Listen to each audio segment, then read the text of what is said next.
নমস্কার, দেখছেন fourth pillar with the people. আমি সোফিয়া।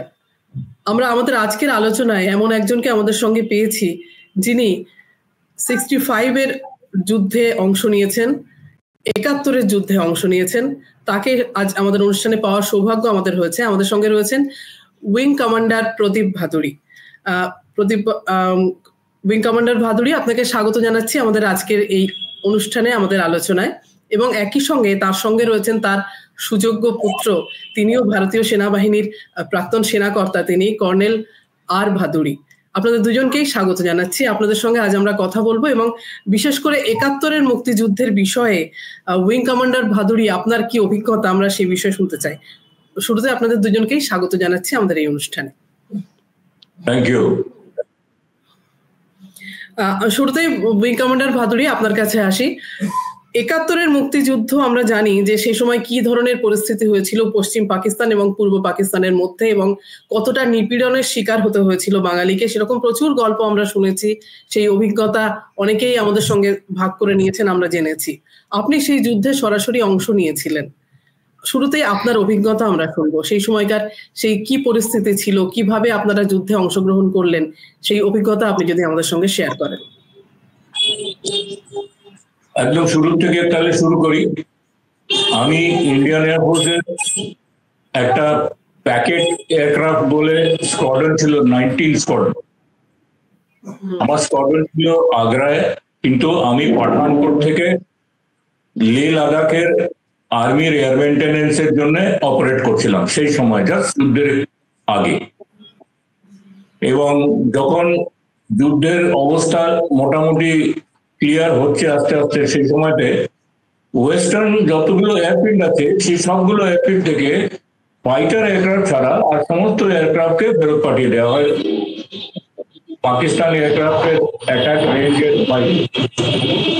তো আমার এলাহাবাদের কাছে একটা অ্যাবান্ডন বাট রিঅ্যাক্টিভেটেড এয়ারফিল্ড ছিল, তার নাম হাফা মাউ।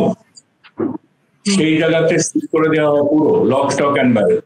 তো আমরা এয়ারক্রাফট নিয়ে ওইখানে চলে গেলাম। ওখান থেকে তারপরে যখন শুরু হলো যুদ্ধ, সেই সময়তে যুদ্ধের যে যে কাজের জন্য আমাদের ইউজ করার দরকার হয় সেই সেই কাজে আমরা ব্যস্ত হয়ে পড়লাম। আমি পার্টিকুলারলি এই ইস্টার্ন সেক্টর থেকে ফাইটার এয়ারক্রাফট যেগুলো ছিল সেগুলোকে পুরো এয়ারক্রাফট, তার ইকুইপমেন্ট, বম্ব, রকেটস, অ্যামিনিশন সব নিয়ে ওয়েস্টার্ন সেক্টরের ফরওয়ার্ড এয়ারফিল্ডেতে শিফট করার কাজে ব্যস্ত ছিলাম।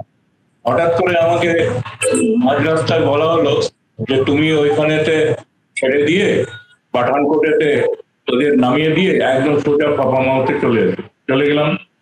সেখান থেকে আমাকে পাঠানো হলো বিটা বলে একটা এয়ারফিল্ড আছে পাটনার কাছে, সেটাও অ্যাক্টিভেটেড হয়েছিল এই কারণেই। সেইখানেতে পুরো এই যত ইস্ট পাকিস্তানের আমাদের প্যারা ব্রিগেড ড্রপ করার অ্যারেঞ্জমেন্ট, সেইখানেতে সেটাকে বলে কোয়ারেন্টাইন, সব এয়ারক্রাফট গুলোকে সেখানে গিয়ে জমা হলো। শুধু সেইখানে না, তারপরে পানাগড়েও ছিল কিছু এয়ারক্রাফট, ব্যারাকপুরে ছিল, দমদমে ছিল। আমরা এক একটা টাইপের এয়ারক্রাফট এক একটা এয়ারফোর্স স্টেশনেতে অ্যাসেম্বল করা হলো। কি ব্যাপার না, ঢাকার কাছে হবে ওই প্যারা ব্রিগেডকে ড্রপ করা হবে। তো তাই জন্য এবার বুঝতেই পারছেন সব রকমের ব্যবস্থা, তারপরে এয়ারক্রাফট গুলোকে লাইন আপ করা হলো, সমস্ত লোকজনকে ওইখানেতে এয়ারক্রাফটেতে ব্যবস্থা করা হলো, বসানো হলো। সমস্ত এক একটা এয়ারক্রাফটে এক এক রকম, কোনো এয়ারক্রাফটে খালি আর্মির পার্সোনেল যারা ফাইট করবে, কোনো এয়ারক্রাফটে তাদের ভেহিকলস, তারপরে ওদের আর্টিলারি গানস, তারপরে অ্যামিউনিশন এটসেট্রা আলাদা আলাদা করে পাওয়া। এইবারে সমস্ত আলাদা আলাদা এয়ারফিল্ড থেকে যতগুলো এয়ারক্রাফট টেক অফ করবে সেইগুলোকে এক জায়গাতে অ্যাসেম্বল করার জন্য একটা পয়েন্ট আছে, সেটার নাম রন্ডেভু, আরবি। সেইখানেতে অ্যাসেম্বল করা মানে কি ইন দি এয়ার অনলি, এবং তারপরে সেখান থেকে যেখানেতে ড্রপ করা হবে সেটার ফাইনাল রান নেয়। তো বুঝতেই পারছেন ডাকোটা এয়ারক্রাফট ছিল, প্যাকেট এয়ারক্রাফট ছিল, N12 এয়ারক্রাফট ছিল, আলাদা আলাদা এয়ারক্রাফটে আলাদা আলাদা মিশন। কিন্তু ড্রপ হবে সেই একই জায়গায়, টাঙ্গাইলের কাছে আমাদের ড্রপ। এই ড্রপটা ইজ ভেরি ট্রিকি ড্রপ, কেন এতগুলো এয়ারক্রাফট ড্রপ করবে এবং এক একটা এয়ারক্রাফট ড্রপ করবে, তার পেছনে আরেকটা, তার পেছনে আরেকটা। কিন্তু যদি নর্মাল ভাবে যেরকম ফ্লাইং করা হয় সেভাবে ফ্লাইং করে ড্রপ করলে হবে না, কেননা পেছনের এয়ারক্রাফটের যে প্যারাট্রুপার্স তারা আবার সামনের এয়ারক্রাফট থেকে প্যারাট্রুপারের মধ্যে মিডিয়ার কলিশন হতে পারে। সেই জন্য স্ট্যাকিং করা হয়, সব থেকে আগে যে এয়ারক্রাফট থাকে সেটা নিচে থাকে, তার পেছনের টায়ারটির উপরে, তার পেছনের টায়ারটির উপরে, এরকম করে, এবং যেমন ফ্লাইং করে করে যেতে হয় সেরকম করে করে ড্রপ করা হয়। এবং এই করতে করতে আমার এয়ারক্রাফটের প্যারাট্রুপার্সরা যখন সবাই প্রায় চলে গেছে, লাস্ট মোমেন্টে একটি প্যারাট্রুপার আমার এয়ারক্রাফট থেকে জাম্প করতে গিয়ে আর যে কেবল থেকে ও রিলিজ হয় সেই কেবলটা রিলিজ হলো, এটাকে বলে হ্যাং আপ। এটা একটা এমার্জেন্সি, মানে প্যারাট্রুপারটা কেবল যেটা এয়ারক্রাফটের সঙ্গে বাঁধা সেটার সঙ্গে লটকিয়ে থাকে এবং এয়ারক্রাফটের পেছনে এয়ার স্ট্রিমের মধ্যে স্পিন করতে থাকে, এবং এত সেটা ডেঞ্জারাস যে জেনারেলি প্যারাট্রুপাররা এই কন্ডিশনেতে আনকনসিয়াস হয়ে যায়। তখন তাকে রেস্কিউ করার জন্য একটা সিস্টেম আছে, একটা এক্সট্রা কেবল তার প্যারাট্রুপের সঙ্গে অ্যাটাচ করে সেই কেবলটাকে কেটে ওকে ছেড়ে দেওয়া হয়। But he is uncontrolled, but the parachute will open. তো এই করে তারপরে হি হ্যাজ টু ড্রপ, কি করে যে মাটিতে পড়বে, কোথায় পড়বে, এবং সে নিচে সাকসেসফুলি ল্যান্ড করতে পারবে কিনা সেটা আমরা জানি না, but at least he is release from the aircraft and his parachute will open. এইরকম করে তারপরে আমরা সব ফেরত এসে যে যার এয়ারফিল্ডে চলে গেলাম, আমি বিটায় চলে এলাম, যারা পানাগড় থেকে গেছিল তারা পানাগড়ে ফিরে গেল, এটসেট্রা এটসেট্রা। এইটা হচ্ছে অ্যাকচুয়াল 71 ওয়ারের আমার পার্সোনাল ইনভলভমেন্ট, যে ফরমেশন এয়ারক্রাফট করে আমরা গিয়ে যে পুরো প্যারা ব্রিগেডের যত, একটা ব্রিগেডে জেনারেলি অ্যাবাউট 3000 ইয়ে থাকে, প্যারাট্রুপার্স থাকে জেনারেলি, অ্যাপ্রক্সিমেটলি প্লাস মাইনাস। তো এতগুলো প্যারাট্রুপারকে আমরা টাঙ্গাইলের কাছে ড্রপ করলাম।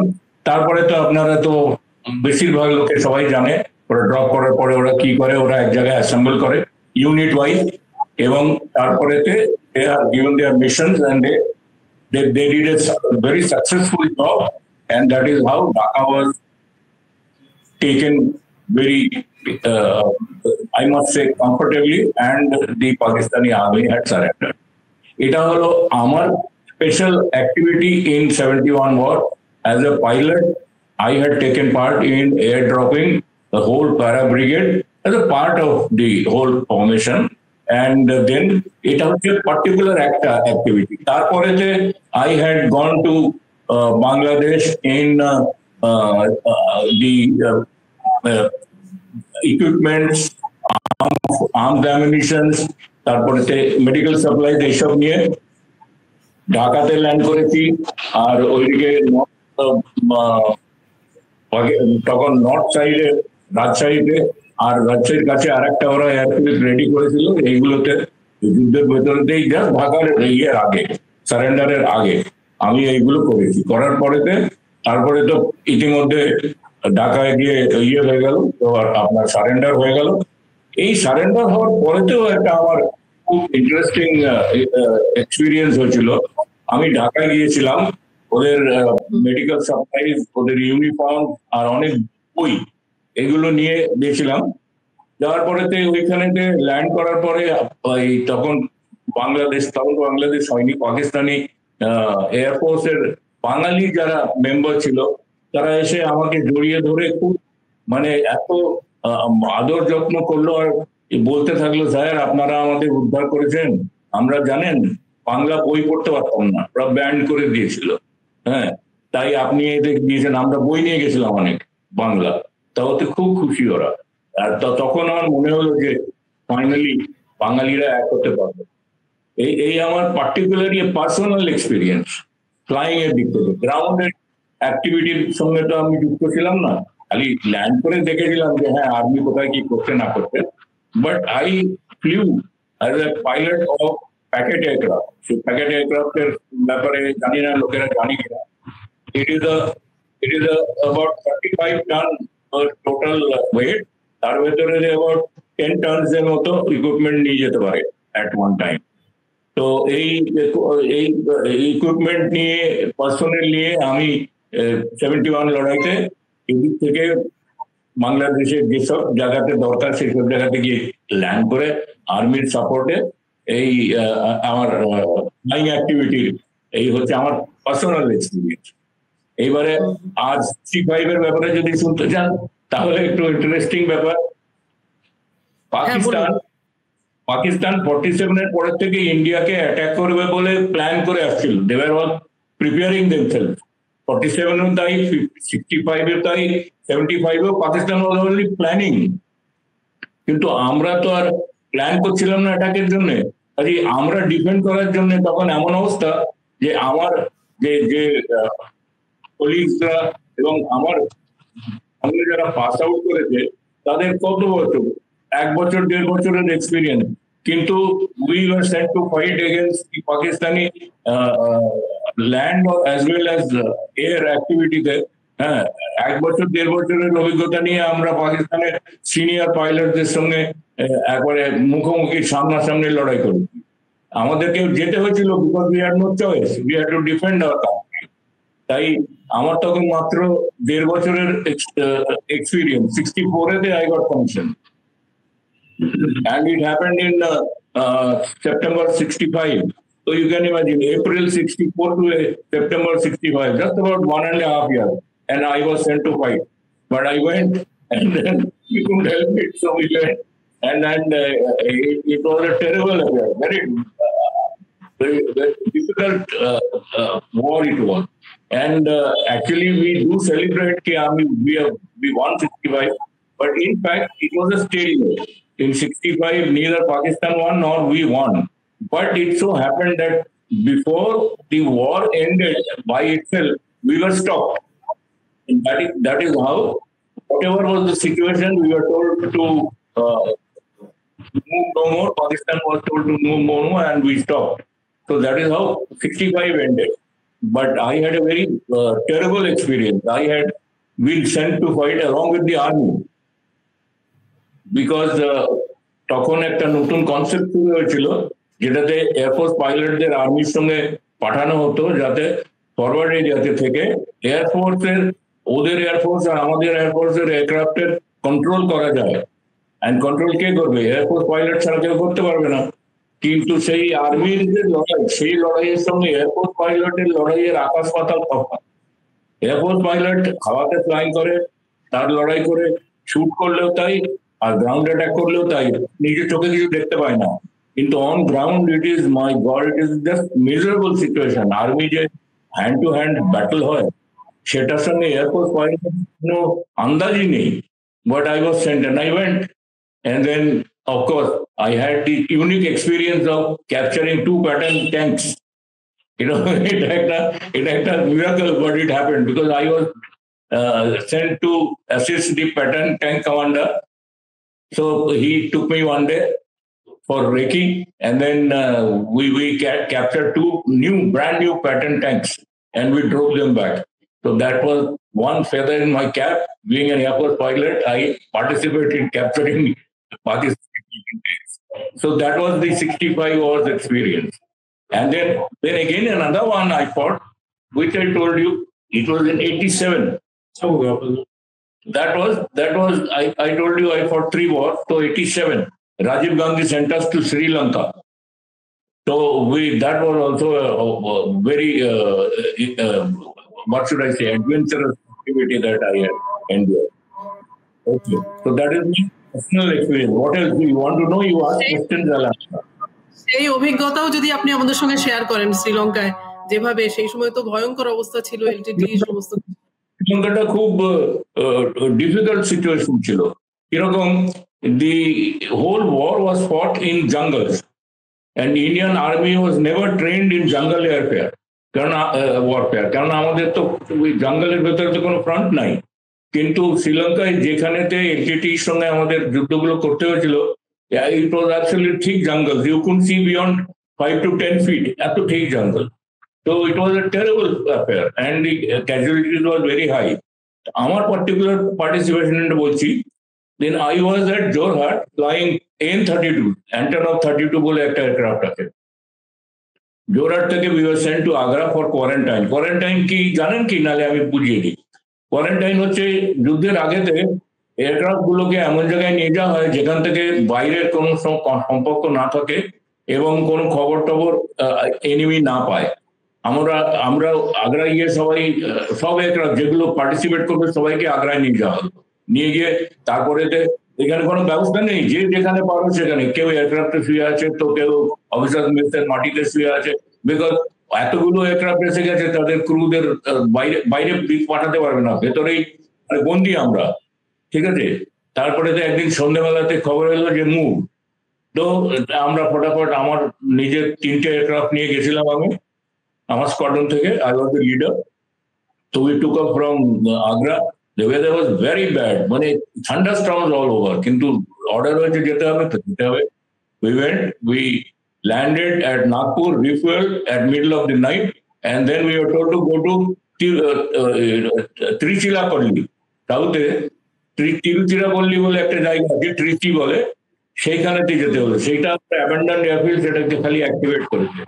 সেখানে গিয়ে রাত্রে ল্যান্ড করলাম অ্যাবাউট 4 o'clock 4:30।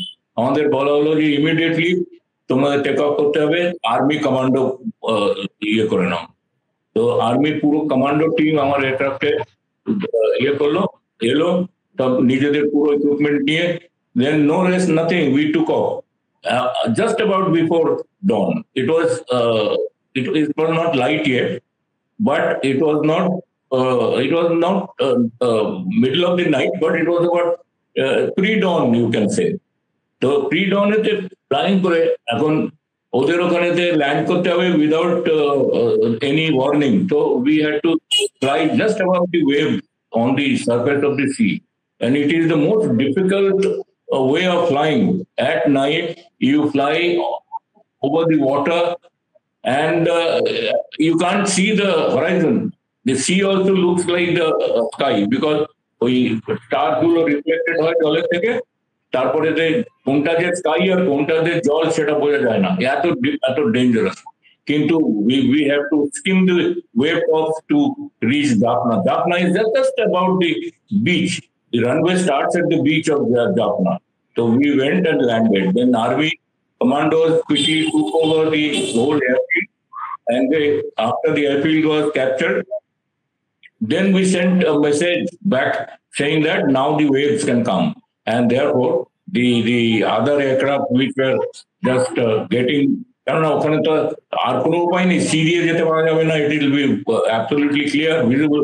তো এখানেতে জাফনা এয়ারফিল্ডটাকে ক্যাপচার করার পরে আমাদের পুরো waves of aircraft came with army, and then the activity started.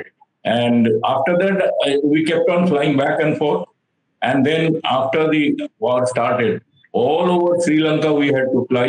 And the airfields were short and in the middle of jungles, but there was no way. We had to do it. So we did it continuously. Throughout the day, we kept on flying. So like that, we continued till such time, of course, the ceasefire was declared. And the entire army was airlifted and taken to different airfields and to man different fronts of the fighting. And one information which I don't know people know it or not, the casualties were so heavy in the Sri Lanka offensive that 1965 and 71 combined, the total casualties were more in 87 operations. It was a very terrific fight. Because as I said, we were not experienced in jungle warfare at all, and the LTT was stationed, and they lived in the jungle, so they knew every lane, every nook and corner. We were blindly over. So ultimately, anyway, we didn't lose the war as such, the fighting as such, but the decision was political. So finally, they decided that enough is enough. But we had subdued the LTT in this fight. So that was 87. I had taken part in all three, and there are hardly any living armed forces officers today who has fought 3 wars. So that is what I have achieved in my life in the Air Force. And I'm very proud to have my son. And he has taken part in Kargil operations. And of course, you must have had his details and he had his interview. So I won't say anything more. I'm very proud of him. আপনার দীর্ঘ অভিজ্ঞতা, রোমাঞ্চকর অভিজ্ঞতা এবং গর্ব করার মতোই, নিশ্চিতভাবে গর্ব করার মতোই অভিজ্ঞতা। 65, 71 এবং শ্রীলঙ্কায় তামিল দমনের সময়ও আপনি ছিলেন। 87। আমরা এই আলোচনা আমরা বিশেষ করে নজর দিচ্ছি 71-এর মুক্তিযুদ্ধের বিষয়ে, যেহেতু এই সবে বাংলাদেশের বিজয় দিবস গেল এবং সেখানে ভারত বাংলাদেশের সম্পর্কের উপর যে প্রভাব পড়ছে এবং প্রচুর আলোচনায় আসছে গোটা বিষয়টা, সেই কারণেই আমরা সেদিকে একটু মনোনিবেশ করতে চাই। কর্নেল ভাদুড়ী, আপনার কাছে আসি। আমরা জানি যে 71-এর মুক্তিযুদ্ধে বাংলাদেশে প্রচুর মানুষ শহীদ হয়েছেন, মারা গেছেন, তাদের প্রাণ দিতে হয়েছে। ভারত সেখানে যুদ্ধে অংশগ্রহণ করেছে। ভারতের দিক থেকেও অনেক মানুষের আত্মবলিদান আছে, অনেকেরই আত্মবলিদান রয়েছে এই যুদ্ধের পেছনে। কি বলবেন আপনার সেই অভিজ্ঞতা, আপনি আপনার বাবার কাছ থেকে শোনা সেই অভিজ্ঞতা যদি আপনি একটু শেয়ার করেন। দেখুন, ইনিশিয়ালি তো মানে একদম স্টার্টিং এ তো মিলিটারি আর্মি ইনভলভমেন্ট হয়নি। অনেকেই জানে না যে 71-এর এপ্রিল মাসে বিএসএফ নিজের অফেন্সিভ লঞ্চ করেছিল কোচবিহার অ্যাডজয়নিং রংপুর, মানে বাংলাদেশ ইস্ট পাকিস্তানের রংপুর আর এইদিকে কোচবিহার। তো ওই এপ্রিল মাসে বিএসএফ আবার 1800 স্কোয়ার কিলোমিটার ক্যাপচার করেছে। ইন্ডিয়ান আর্মির অপারেশন তো গিয়ে সেই নভেম্বর মাসে স্টার্ট হয়েছে। তো যুদ্ধ নভেম্বর মাসে স্টার্ট হয়নি, যুদ্ধ অলরেডি শুরু হয়ে গেছিল এপ্রিল। তারপরে ওই লিবারেটেড টেরিটরিজ গুলোকে বিএসএফ ইন্ডিয়ান আর্মিকে হ্যান্ড ওভার করে। তারপরে ইন্ডিয়ান আর্মি ওটাকে মুক্তি বাহিনীকে হ্যান্ড ওভার করে। আর ওইভাবে নর্থের থেকে তারপরে সাউথের দিকে অ্যাডভান্স হয়। এখন এই টাঙ্গাইল এয়ার ড্রপ ছিল একটা ল্যান্ডমার্ক, মানে airborne operation after second world war. আচ্ছা, এই টাঙ্গাইল এয়ার ড্রপের কিছুদিন পরে আবার বগুড়াতে একটা হেলিবোর্ন অপারেশন হয়েছিল, যেটা আমাদের জোরহাটের থেকে এই হেলিবোর্ন অপারেশনটাকে করে সিলেট ক্রস করে বগুড়াতে দুটো না একটা পুরো ব্রিগেড ইন্ডাক্ট করা হয়েছিল মেঘনা রিভারের অ্যাক্রস।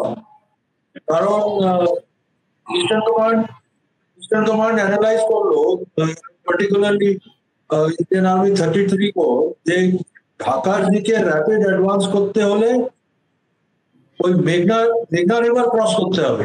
মেঘনা রিভার ক্রস করা বাই বোট বা বাই শিপ মানে একটা মেজর লজিস্টিক্যাল থিং। তো এয়ারফোর্সের সঙ্গে কোঅর্ডিনেট করে ডিসাইড করা হলো, out of the blue decide করা হলো হেলিকপ্টার ইউজ করা হলো। তো হেলিবোর্ন অপারেশন হলো বগুড়া। আর এই 50 প্যারা ব্রিগেড টাঙ্গাইল এয়ার ড্রপ আর বগুড়াতে এই হেলিবোর্ন অপারেশন, এই দুটো কিন্তু ল্যান্ডমার্ক অপারেশন, যেটাতে আমরা ঢাকাকে খুব তাড়াতাড়ি ক্যাপচার করতে পারি। তাছাড়া আমরা সবাই বলি যে হ্যাঁ ইন্ডিয়া জয়ী হয়েছিল, নিয়াজি সারেন্ডার করে দিচ্ছিল, তার মানে না যে পাকিস্তান আর্মি টাফ ফাইট দেয়নি। অনেক সেক্টরে, খুলনাতে, যশোরে, ওই গরিবপুরে, আবার আরো নর্থ এই দিনাজপুরে অনেক সেক্টরে, এই হিলি, ব্যাটল অফ হিলি খুব ক্রিটিক্যাল। তো পাকিস্তান আর্মি কিন্তু খুব মানে ভ্যালিয়েন্টলি যুদ্ধ করেছিল, সারেন্ডার করেনি। ইনফ্যাক্ট 16 ডিসেম্বর সারেন্ডার হয়ে যাওয়ার পরেও অনেক আউটলাইন পাকিস্তানি গ্যারিসন ছিল যারা সারেন্ডার করেনি। Up to 19th of December, 20th of December গিয়ে ওরা সারেন্ডার করতে পারেনি। নিয়াজি 16 তারিখে সাইন করে দিয়েছিল ইনস্ট্রুমেন্ট অফ সারেন্ডার ঢাকায়, কিন্তু 19 তারিখ 20 তারিখ অব্দি আইসোলেটেড গ্যারিসন রেজিস্ট করে গেছিল ইন্ডিয়ান আর্মির কাছে বিফোর ফাইনাল সারেন্ডার। তো হ্যাঁ, ইস্ট বেঙ্গলে মানে ইস্ট পাকিস্তানে নন কম্ব্যাটেন্ট ক্যাজুয়ালিটি, বিশাল amount of non combatant casualty হয়েছে। আবার মুক্তি বাহিনী তো সবাই ফর্মার পাকিস্তান আর্মি ডেজার্টার্স তো ছিল না, লোকাল লোকেরাও মুক্তি বাহিনীতে ভলেন্টিয়ার করেছিল। তো এখন ওই কনফিউশন, ও কম্ব্যাটেন্ট মুক্তি বাহিনী কি ও নর্মাল ভিলেজার কি ও ইনফর্মার, এই কনফিউশনে কিন্তু পাকিস্তান আর্মির হাতে অনেক সিভিলিয়ান মারা গেছে। প্লাস দি আদার সাইড, মানে from our side, Iftakar Pakistan আর্মির ইনফর্মার, আল শামস, আল বদর প্যারামিলিটারি, মানে প্যারামিলিটারি না, এই কি বলে, ওরা প্যারামিলিটারি ছিল না, ওরা লোকাল মানে পাকিস্তান আর্মি সাপোর্টিং, মানে এই বিহারি আর বেঙ্গলি যারা পাকিস্তান আর্ম ইনসার্জেন্ট গ্রুপ স্যাবোটিয়ার, ওরা আবার রেগুলার পাকিস্তান আর্মি সোলজার না, ওরা বাংলাদেশি সিভিলিয়ান, মানে বিহারি, মানে হিন্দি স্পিকিং, উর্দু স্পিকিং, আর ইভেন বাঙালিরাও আল শামস আর আল বদরে ছিল যারা পাকিস্তান সাপোর্টিং। ওই সিভিলিয়ান গুলো কিন্তু একটা অনেক বিশাল একটা নাম্বার আমাদের হাতে আর মুক্তি বাহিনীর হাতে মারা গেছে। Total civilian casualty, combatant plus non combatant civilian, casualty massive ছিল বাংলাদেশে, যেটা ফুললি কিন্তু রেকর্ডেড বা অ্যাকনলেজ আজ অব্দি করা হয় না। সবাই বলে ওই 93,000 পাকিস্তানি সারেন্ডার করেছিল, ওই একটা নাম্বার সবাই মনে রাখে। এই যে আলাদা, তাছাড়া মহিলাদের সঙ্গে রেপ আর ওদের মার্ডার এটসেট্রা, ওইগুলো তো আরো ক্যাজুয়ালিটিস তো ছিলই। মানে অবস্থা খুবই খারাপ ছিল, প্যাথেটিক ছিল সিচুয়েশন। আর এইদিকে যারা মিলিয়ন মানে রিফিউজি হয়ে চলে এসেছিল, ওদের মধ্যে আলাদা কলেরা, মানে ম্যালেরিয়া, এটা একটা দুদিকেই বিশাল মিলিটারি আর নন মিলিটারি এক্সপেক্টে খুবই ভয়াবহ সিচুয়েশন ছিল।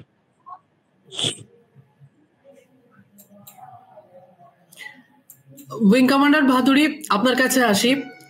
৭১-এর যুদ্ধে অংশগ্রহণ মানে একটা বাঙালির আত্মমর্যাদা রক্ষার লড়াই, তাদের ভাষা বাঁচানোর লড়াই, এরকম ভাবেই ৭১-এর যুদ্ধকে দেখা হয়। সেখানে বাঙালি হিসেবে কি আপনাদের আলাদা করে কোনো আবেগ ছিল? দেখুন, সত্যি কথা বলতে কি, আমার সিচুয়েশনটা আর একটু অন্য। আমার মায়ের দিক থেকে, যেটাকে আপনারা মামার বাড়ি বলে থাকেন, সেটাও ওই পূর্ব বাংলায়, আর আমার মানে যেটাকে বাবার বাড়ি বলেন সেটাও পূর্ব বাংলায়। আমার জন্ম হয়েছে ফরিদপুর জেলার, তখনকার ফরিদপুর জেলার একটা গ্রামে, গোড়াই বলে একটা নদী আছে, তার পাশে একটা গ্রাম, সেই গ্রামে। এখানে ছিল আমার মামার বাড়ি। আর আমার বাবাদের বাড়ি ছিল রাজশাহী জেলার, রাজশাহী শহরের একদম পদ্মা নদীর ধারে। তো আমি তো দুদিক থেকেই বঞ্চিত হয়েছি, তাই আমার তো একটা আবেগ ছিলই। তাই যুদ্ধতে যাতে যেমন করে পারি আমরা জিতি, সেই জন্য যতটুকু করা সম্ভব করেছি। আমি সেই 71-এর লড়াইতে যে এই প্যারাড্রপ ছাড়াও এমন একটা অপারেশনসে যুক্ত ছিলাম যেখানে আমি 4 দিন কন্টিনিউয়াসলি ফ্লাইং করেছি। হ্যাঁ, সকাল থেকে সন্ধ্যে কোথাও থামার ব্যাপার নেই, যেখানেই যাচ্ছি সেখান থেকে আরেকটা মিশন দেওয়া হচ্ছে, সেখান থেকে আরেকটা মিশন দেওয়া হচ্ছে। এই করে 3 দিন পরে যখন আমি আমার ইয়েতে এয়ারপোর্টে আমার হোম বেসিতে ফিরে আসলাম, তখন I was almost half dead. I went to sleep and I didn't know আমি কোথায়। আমি এরকম ভাবে আমরা আবেগ নিয়ে যুদ্ধ করেছি 71-এ, because we wanted Pakistan to vacate Bangladesh. তো মুশকিলটা হলো এই, দেখুন এই এত মানে ভালোবাসার একটা যে জায়গা, যার জন্য প্রাণ দিতে রেডি, সেই জায়গার আজকে হালত দেখুন, কি দুঃখ যে লাগে। আমি কিছুদিন আগে আমার জন্মস্থানের সন্ধানে একবার বাংলাদেশ গিয়েছিলাম। তখন কিন্তু অবস্থাটা এরকম ছিল না। যে পরিবার আমাকে বলেছিল আসতে, ইনভাইট করেছিল, তারা আমাকে একেবারে রাজার হালে রেখেছে। একদম যেই জানতে পারলো যে আমি 71-এ লড়াই করেছি, একেবারে পুরো ওদের মেন নিউজ পেপারের হাফ পেজ ধরে আমার ইন্টারভিউ ছাপলো, এবং আমাকে যেখানেতে যা ওদের অকেশনেতে যা সেলিব্রেশন হচ্ছে, আমি 16 ডিসেম্বরেতেই ছিলাম ওখানে। আমাকে যে ওরা কি সম্মান দিয়েছে আপনাকে বোঝাতে পারবো না। তো দিস ওয়াজ হাউ বেঙ্গলি অস্মিতা যেটা, সেইটা কাজ করেছে ওদের মধ্যেও আমাদের মধ্যেও। এবং জানি না এত এত ভালোবাসা, এত সৌহার্দ্য এখন কি করে এরকম ভাবে বিধ্বস্ত হয়ে গেল। হ্যাঁ, কিন্তু সত্যিকারের যারা মানে বাঙালি বলতে, যেমন বাংলা ভাষার জন্য ওরা কতগুলো লোক শহীদ হয়ে গেল, কি না উর্দু ন্যাশনাল ল্যাঙ্গুয়েজ হতে দেবে না। হ্যাঁ, এই এই যে ভাবনা, এই যে মনের অবস্থা, এখান থেকে ওরা হঠাৎ করে আজকে এমন জায়গায় এসে গেল যে দেখে আমার মানে বুক ফেটে যাচ্ছে সত্যি। এই মুহূর্তে আপনি বেদনার্থ সে বোঝাই যাচ্ছে। এবং এই মুহূর্তে যে অবস্থা আমরা দেখলাম যে বিজয় দিবসে আমাদের দু দেশের মধ্যেই কিন্তু দেখা গেল কোথাও যেন একটা অস্বীকারের একটা বাতাবরণ। এদেশের প্রধানমন্ত্রী যেরকম রাখলেন, সেখানে 71-এর কথা সেভাবে এলো না, ইন্দিরা গান্ধীর কথা এলো না, বা ওদেশেও আমরা দেখলাম ডক্টর মোহাম্মদ ইউনুস তিনি যে বক্তব্য রাখলেন, শেখ মুজিবের কথা এলো না। সেভাবে যেন একটা অস্বীকারের একটা বাতাবরণ। নিশ্চিতভাবে আপনাদের পীড়া দেয় এই বিষয়টি। আমার তো সত্যি কথা বলছি, দুঃখে আমার বুক ফেটে যাচ্ছে যে এরকম করে বাঙালি তো একটা বাঙালির একটা তো সত্তা আছে, বাঙালির একটা সংস্কৃতি আছে। বাঙালি মুসলমান কিন্তু পাঞ্জাবি মুসলমান, পাঠান মুসলমানদের মতো না বেসিক্যালি। কেননা এই যে বললাম না, একটা ফ্যামিলি আমাকে ইনভাইট করেছিল বাংলাদেশে আসার জন্য। আমি ওখানে গিয়ে ভাবলাম যে ঠিক আছে, আমি বললাম যে আমাকে একটা হোটেলের ব্যবস্থা করে দাও, আমি হোটেলে গিয়ে থাকি। ও মা, আমাকে হোটেলে যেতেই দিল না, নিজের বাড়ি নিয়ে গেল। আপনি শুনলে অবাক হবেন, ওদের ক্রকারি কাটলারি একেবারে সমস্ত পুরনো ক্রকারি কাটলারি ফেলে দিয়ে নতুন ক্রকারি কাটলারি কিনেছে। বিছনা একেবারে নতুন, তোষক নতুন, চাদর নতুন, বালিশ নতুন, মশারি, মানে ওদের বাড়ির আগেকার পুরনো জিনিস সমস্ত পাল্টিয়ে আমাদের জন্য সবকিছু নতুন কিনেছে। কি না, আমরা হিন্দু আর আমরা ভারতবর্ষ থেকে আসছি। এই একটা বাঙালির যে আবেগ, বাঙালির যে একটা মানে বাঙালিত্ব, এই জিনিসটা কিন্তু এখন দেখছি যে যেন কি হয়েছে, কোথায় হারিয়ে যাচ্ছে। এখন ওদের সঙ্গে আমাদের কথাও হয় না বেশ কিছুদিন ধরে। এই রকম অবস্থার জন্য এখন কে দায়ী, কি বৃত্তান্ত, সেসব তো আলোচনা হবে, বিশ্লেষণ হবে। কিন্তু দুঃখের কথাই যে বাঙালি যেন আর বাঙালি নেই পূর্ব বাংলায়, তাই না? একেবারে আমরা সেই বেদনা, সেই এবং এই যে অস্থির একটা অবস্থা তৈরি হয়েছে, যে কোনো সাধারণ মানুষ, দুদেশেরই সাধারণ মানুষ, শুভবুদ্ধি সম্পন্ন মানুষ, তারা সবাই চাইবেন যে তার অবসান হোক, সুস্থ পরিবেশ ফিরে আসুক। সবশেষে কর্নেল ভাদুড়ী, আপনি কি বলতে চাইবেন? আমরা আলোচনার একেবারে শেষে চলে এসেছি। না, আমি কি বলবো, গত পডকাস্টে যেটা আমি বোঝালাম, ওই যে এখনো এই মোদির মোদির স্টেটমেন্ট যেটা দিয়েছিল, ঘুরে ফিরে কিন্তু তোমার মনে আছে আমি যেটা বললাম যে ইন্ডিয়া পাকিস্তানেরই সব করে, আমাদেরকে কেউ একনলেজ করে না। আমার সকালবেলা থেকে, তোমার ফেসবুকে তোমার অ্যাকাউন্ট নেই বা, কিন্তু সন্দীপ আর সুজনকে আমি আমার, ঠিক আছে, সকালবেলা থেকে আমার আমার যারা চেনা আমার বন্ধুরা, মানে আমার সঙ্গে কলেজে ছিল পুনায়, ওরা ওই সার্ক স্টুডেন্ট প্রোগ্রামের আন্ডারে ঢাকা থেকে এরা ওই ভেরিয়াস ইন্ডিয়ান ইউনিভার্সিটিতে পড়তে আসতো। তো আমার আমার সঙ্গে পড়েছে আমার জুনিয়র, ওরা তো আমার বন্ধু, কলেজে আমার সঙ্গে ছিল, এখনো বন্ধু, কিন্তু ওদের ওই একই আর্গুমেন্ট যে তোমরা অ্যাকনলেজ করছো না আমাদেরকে, আমাদের পাকিস্তান নিয়াজি ইন্ডিয়ার কাছে সারেন্ডার করেনি, নিয়াজি আমাদের কাছে সারেন্ডার করেছে। সকালবেলা থেকেই চলছে কিন্তু বুঝো। তো আমি যে কারেক্ট পার্সপেক্টিভ না, ওটা তোমাদের পার্সপেক্টিভ, আমাদের আলাদা পার্সপেক্টিভ। এখন ওদেরকে বলতে হচ্ছে আমাদের না, এটা তোদের পার্সোনাল পার্সপেক্টিভ, তোদের নিজেদের মুক্তিযোদ্ধাদের কিন্তু এই পার্সপেক্টিভ নয়। এই পার্সপেক্টিভটা তোরা তৈরি করেছিস আজকের দিনে, হঠাৎ করে এই 5th অগস্টের নতুন স্বাধীনতার পরে। এই ওই যে গতবারও বোঝালাম, এই নতুন স্বাধীনতার লজিকটাই হচ্ছে to deny 1971, to deny Sheikh Mujibur. এই যে তুমি বলে যে এই কি বলে ইউনুসের স্টেটমেন্টে 71 এর নেই, আওয়ামী লীগ বা শেখ মুজিবুরের কন্ট্রিবিউশনটা নেই, ইন্ডিয়ান কন্ট্রিবিউশনটা নেই। সেম ওয়ে এখন মোদির এটাতে মুক্তি বাহিনীর কন্ট্রিবিউশন, ইন্দিরা গান্ধীকে তো নাই ছেড়ে দিলাম, চলো পলিটিক্যাল ওপরে।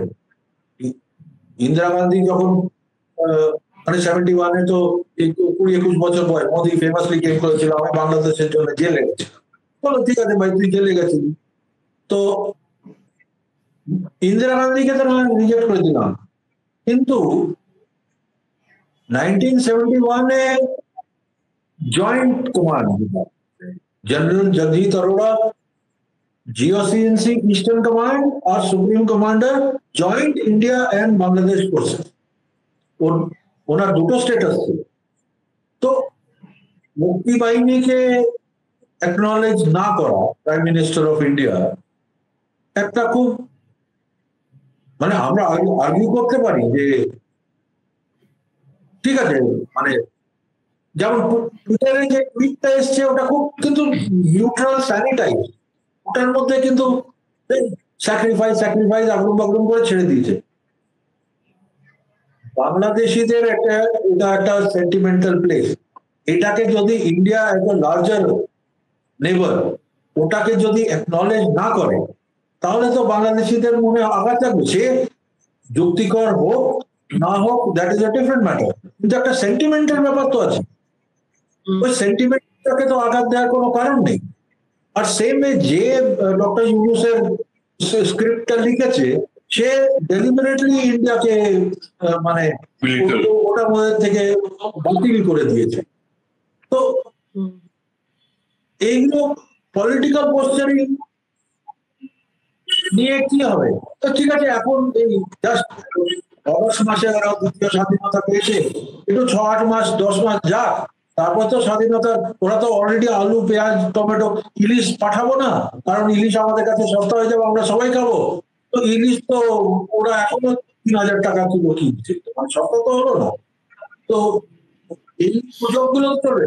যেমন ওই ইউনুসের যে ল অ্যাডভাইজার ওই ভদ্রলোক কি একটা স্টেটমেন্ট দিয়েছে যে আজকে যে ইন্ডিয়া কিছু না, ইন্ডিয়া আমাদের এলাই ছিল। আচ্ছা, ওই ভদ্রলোক কিন্তু কিছুদিন আগে বলেছিল যে বাংলাদেশে নাকি 20 লাখটা ইন্ডিয়ান চাকরি করে, আর ওরা বাংলাদেশি ছেলেদের চাকরি খেয়ে বসে আছে। ওই 20 লাখের মধ্যে থেকে এখনো মানে কাউকে আজ অব্দি খুঁজে পাওয়া যায়। তো এইগুলো হচ্ছে ভেরি পিকুলিয়ার পলিটিক্স চলছে। এই পলিটিক্স হ্যাঙ্গাম শেষ হবে মানে একটু এদের এই নতুন স্বাধীনতার নেশাটা মানে শেষ হবে 6-8 মাস 10 মাস পরে, তখন বোঝা যাবে কি সিচুয়েশন। আর ওই ইন্ধনে, ওই আগুনে আমাদের এরা মানে ইন্ধন না দিলেই হয়। আমাদের মিডিয়া ইন পার্টিকুলার, আমি অনেকগুলো TV9 বাংলা, রিপাবলিক বাংলা এখানে অ্যাপিয়ার করেছি, ওরা র্যান্ডম সোশ্যাল মিডিয়া গুজব গুলোকে নিয়ে ওটাকে ইস্যু বানাচ্ছে, আমাকে দেখেছে। আমি প্রতিবারই একই কথা বলেছি, আরে ওটা তো আপনারা হাস্যস্কর নিজেই বলছে, তো যদি হাস্যস্কর হয় ওটাকে ইস্যু বানাচ্ছেন কেন? ওটা নিয়ে 8 ঘন্টা প্রোগ্রাম করছেন জন্য। তো আমাদের প্রায়োরিটি বেশ, আমাদের হ্যাঁ হ্যাঁ হ্যাঁ বলুন। না সেটাই আমি বললাম, আমাদের প্রায়োরিটি মিসপ্লেস হয়ে গেছে দুদিকে। দেখো, একটা কথা কিন্তু সত্যি, যেটা অনেকেই খেয়াল করে না, সেটা হচ্ছে এই বাঙালিরা এখন যারা বলছে যে না ইন্ডিয়া কিছু করেনি, আমরাই সবকিছু করেছি, কাজটা আমাদের, ইন্ডিয়া আমাদের সঙ্গে সাহায্য করে, ব্যাপারটা খানিকটা অংশ হলেও সত্যি। কেন জানো, এই যে বাংলাদেশের মতো একটা এমন একটা ওয়ার জোন, যেখানেতে লড়াই করা হচ্ছে অসম্ভব ব্যাপার। হ্যাঁ, কিছু দূর গেলেই তুমি নালি পাবে, নদী পাবে, বড় নদ পাবে, মানে অবস্টাকেলের শেষ নেই। ওই পরিবেশেতে যুদ্ধ করে জয় করতে হলে এই যারা এই মুক্তিযোদ্ধা, তারা যদি হেল্প না করতো, তাহলে পরে আমাদের আর্মির পক্ষে খুব ডিফিকাল্ট। সেটা কিন্তু 100 টাইমস না সেটা কারেক্ট, ওটারও বিষয় আছে। ইন্ডিয়ান আর্মির ইন্টারভেনশনটা মুক্তিযোদ্ধার হেল্প নিয়ে হয়নি, ইন্ডিয়ান আর্মির ইন্টারভেনশনটা হয়েছিল মুক্তিযোদ্ধাদের হেল্প করা। মানে না, আমি সেই হেল্প বলছি না, আমি 2 সেকেন্ড থেকে, ইন্ডিয়ান আর্মির যদি ডাইরেক্ট ইন্টারভেনশন না হতো 71-এ, তারপরে তো অসম্ভব, তাহলে 2024-এও মুক্তিযোদ্ধারাই গায়েব হয়ে যেত। না এখনো কোথাও হয়তো চিটাগংয়ের জঙ্গলে বা খুলনার জঙ্গলে বা সিলেটের জঙ্গলে বা চা বাগানে এখনো ইনসিডেন্সি করে বেড়ায় আমাদের জন্য মাওবাদীদের অবস্থা। না মানে অনেক ধন্যবাদ উইং কমান্ডার ভাদুরী, আপনার মূল্যবান অভিজ্ঞতা আমাদের সঙ্গে শেয়ার করলেন এবং আমরা জানতে পারলাম। এবং কর্নেল ভাদুরী, আপনাকেও অনেক ধন্যবাদ আপনার গুরুত্বপূর্ণ সময় দেওয়ার জন্য। দর্শকদেরও অনেক ধন্যবাদ যারা এতক্ষণ আমাদের সঙ্গে ছিলেন এবং আমাদের অনুষ্ঠান দেখলেন। ভালো থাকবেন, নমস্কার।